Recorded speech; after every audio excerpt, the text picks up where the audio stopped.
កាលពីព្រេងនេះមានបុរសកញ្ចម្នាក់រស់នៅដោយប្រកបរបរកាប់អ៊ូជារៀងរាល់ថ្ងៃមួយបន្ទាប់ពីខិតខំធ្វើការអស់កន្លះថ្ងៃនៅលើភ្នំទីបំផុតគាត់កាប់អ៊ូបាងមួយរទេះពេញគាត់ក៏រុញរទេះអ៊ូនោះយ៉ាងប្រញាប់ប្រញាល់ឆ្ពោះទៅកាន់ផ្សារដោយសង្ឃឹមថានឹងអាចលក់បានថ្លៃល្អនៅក្រោមពន្លឺព្រះអាទិត្យដ៏ក្តៅហែងបុរសកញ្ចមានអារម្មណ៍ថានឿយហត់និងស្រេកទឹកយ៉ាងខ្លាំងដោយសារតែផ្លូវទៅផ្សារនៅឆ្ងាយទៀត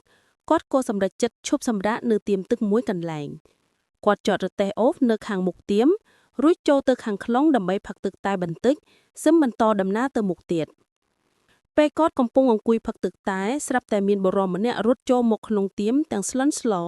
ហើយស្រែកប្រាប់មនុស្សគ្រប់គ្នាថាមានរឿងអីហើយរទេះអូសនៅខាងក្រៅឆេះហើយឮដូច្នេះបុរសកញ្ចក៏ស្ទុះក្រោកពីកៅអីភ្លាមហើយរត់ចេញទៅខាងក្រៅគាត់ឃើញថាពិតជារទេះអូសរបស់គាត់មែនដែលកំពុងតែឆាបឆេះគាត់ចង់ពន្លត់ភ្លើងនោះណាស់ប៉ុន្តែនៅជុំវិញនោះគ្មានប្រភពទឹកសោះដោយក្តីអស់សង្ឃឹមគាត់នឹកឃើញដល់ពែងទឹកតែដែលគាត់កំពុងផឹកភ្លាមនោះគាត់ក៏រត់ចូលទៅក្នុងទៀមវិញលើកពែងទឹកតែនោះឡើងហើយជះទៅលើរទេះអូសដែលកំពុងឆេះឆាវសំឡេងទឹកប៉ះនឹងភ្លើងបានត្រឹមតែធ្វើឲ្យរលត់ភ្លើងបន្តិចបន្តួចប៉ុណ្ណោះតែអណ្ដាតភ្លើងដ៏ធំនៅតែបន្តឆាបឆេះយ៉ាងសន្ធោសន្ធៅបរកកញ្ចរត់ទៅដងទឹកមួយពេងទៀតមកចាស់តែទោះជាគាត់ព្យាយាមដងទឹកទីច្រើនពេងមកពន្លត់ក៏ដោយក៏នៅតែគ្មានប្រសិទ្ធភាពអ្វីឡើយផ្ទុយទៅវិញភ្លើងកាន់តែឆេះខ្លាំងឡើងនៅទីបំផុតគឺម្ចាស់ទៀមទឹកនោះឯងដែលបានយាវទឹកមួយធុងធំមកពុតជួយពន្លត់ទៅភ្លើងរលត់ទៅវិញប៉ុន្តែអូសមួយរទេះរបស់បរកកញ្ចរទៅបានភ្លើងឆេះអស់ឃ្វានសល់គាត់អង្គុយចុះទាំងទឹកមុខក្រៀមក្រំហើយយំសោកស្ដាយនៅកម្លាំងញើសឈាមរបស់គាត់ដែលបានខិតខំពេញមួយព្រឹក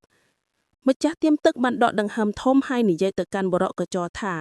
ទឹកតែមួយពែងតើអាចជួយពន្លត់ភ្លើងដែលកំពុងឆេះអោបមួយរទេះបានយ៉ាងដូចម្តេចទៅនេះប្រៀបបាននឹងពាក្យថាពែងទឹកមួយជួយរទេះអស់អញ្ចឹងបរកកញ្ចរមើលទៅពែងទឹកតែនៅក្នុងដៃរួចមើលទៅរទេះអស់របស់គាត់ដែលឆេះខ្លោចជាផេះហើយដឹងថាខ្លួនពិតជាបានធ្វើរឿងដ៏ឆោតល្ងង់មួយមែន